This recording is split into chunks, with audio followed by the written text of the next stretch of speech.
Broadcast booth, everybody. I'm Don Orsillo along with Mark Grant. Welcome to Padres baseball. Well, the San Diego Padres heading into tonight's action, winners of their last 5 games. And last night they relied heavily on the bullpen, who got the job done. I'll tell you what, last night, Don, could have gotten ugly really quick. And the bullpen really came through. Garrett Richards battled, threw over 60 pitches in 2 innings, but yet only giving up 1 run. The Astros left the bases loaded first and second inning. So handed over to the bullpen. Javi Guerra, really good stuff in store for this young kid, throwing over 100 miles an hour with that breaking ball. So all told, 6 Padres relievers helped beat the Houston Astros last night.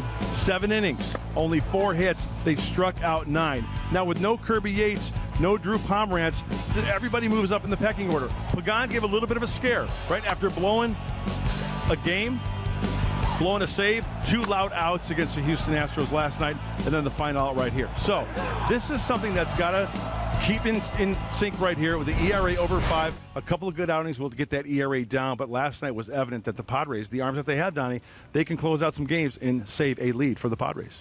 Well, after a very slow start for Manny Machado to begin the year, he has been on fire the last 4 or 5 days for the Friars. The on-base percentage is going up. The batting average is going up, and I think that Manny is, quite frankly, using the whole field and crushing mistakes. He is definitely finding his groove. The last 4 games, 8 for 15.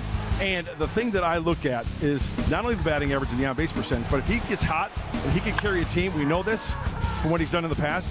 Imagine guys in the lineup like Trent Grisham leading off, batting second, Fernando Tatis Jr.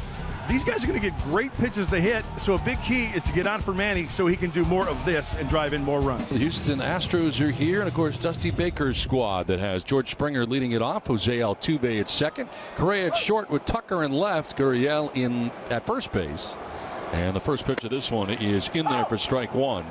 It is Reddick in right, Toro at third with Jones the DH, and Garneau does the catching. Springer at .219 with 4 homers and 15 runs batted in.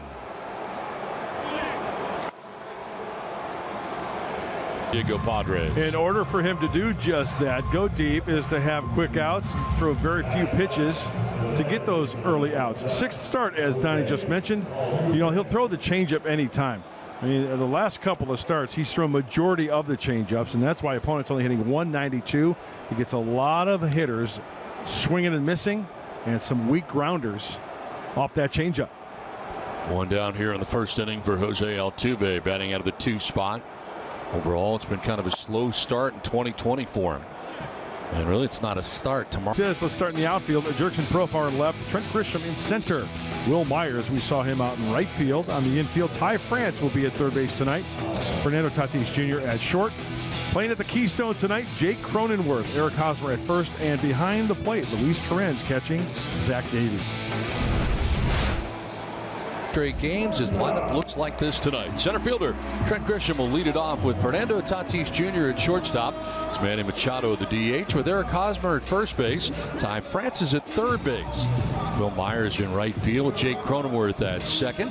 Jurickson Profar is in left, and Luis Torrens doing the catching. Bats out of the 9 spot for the Padres. Brandon Bielak is on the mound tonight for the Houston Astros. 24-year-old making his 4th start. It's his 6th appearance.